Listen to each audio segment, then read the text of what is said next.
ભારે વરસાદના કારણે વડોદરા સિટી કમાન્ડ સેન્ટરથી નિરીક્ષણ કરી રહેલા મ્યુનિસિપલ કમિશનર દિલીપ રાણા વડોદરા શહેરમાં ગઈકાલે રાત્રે જેવી રીતે વરસાદ વરસી રહ્યો છે, જેમ કે હવામાન વિભાગની આગાહી મુજબ તારીખ 25 અને 26ના રોજ ઓરેન્જ એલર્ટ આપવામાં આવ્યું હતું, તેના ભાગરૂપે જોવા જઈએ તો હાલ વરસાદ જે રીતે વરસી રહ્યો છે, વિશ્વામિત્રી નદી પર હાલ ઉપરવાસથી વધારો થઈ રહ્યો છે। સાથે જ આજવાની સપાટી કહેવાય છે કે 213 ફૂટ છે, પણ તેના દરવાજા પણ ખોલી દેવામાં આવે છે।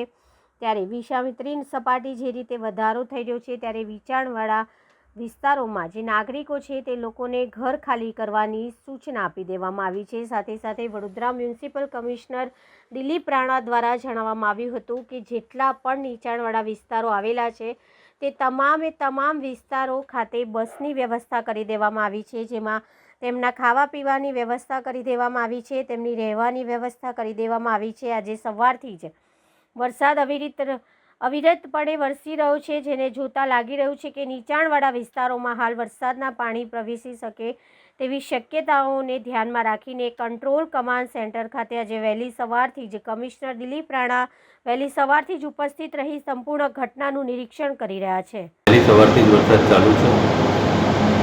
ઉપરવાસ અને વડોદરા બંનેમાં વરસાદ વરસી રહ્યો છે, જેને કારણે વિશ્વામિત્રીનું સ્તર 20 ફૂટ સુધી આવી ગયું છે અને આ સ્તર વધશે, એટલે નીચાણવાળા જે વિસ્તારો છે, ખાસ કરીને વિશ્વામિત્રી નદીની આજુબાજુના, એ બધાને વિનંતી કરું છું કે સલામત સ્થળે થશે।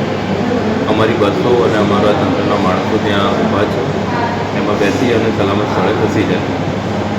જે વિશ્વામિત્રીની આજુબાજુના વિસ્તાર છે, ખાસ કરીને પરશુરામ ભટ્ટો અને અન્ય જે ઇન્દિરાનગર અન્ય વિસ્તારો છે, એ બધાને આ વિનંતી છે કે હું એકવાર વિનંતી કરું કે સલામત સ્થળે થશે। વિશ્વામિત્રીનું સ્તર વધુ સર બસો કેટલી લગાઈ છે આપણા તરફથી? લગભગ 30 જેટલી બસો અમે વિવિધ જગ્યાએ લગાવી છે। ગઈકાલ રાતથી જે કાર્યરત છે, ગઈકાલ રાત્રે પણ બધાને રિક્વેસ્ટ કરવામાં આવી હતી, એનાઉન્સ કરવામાં આવ્યું હતું।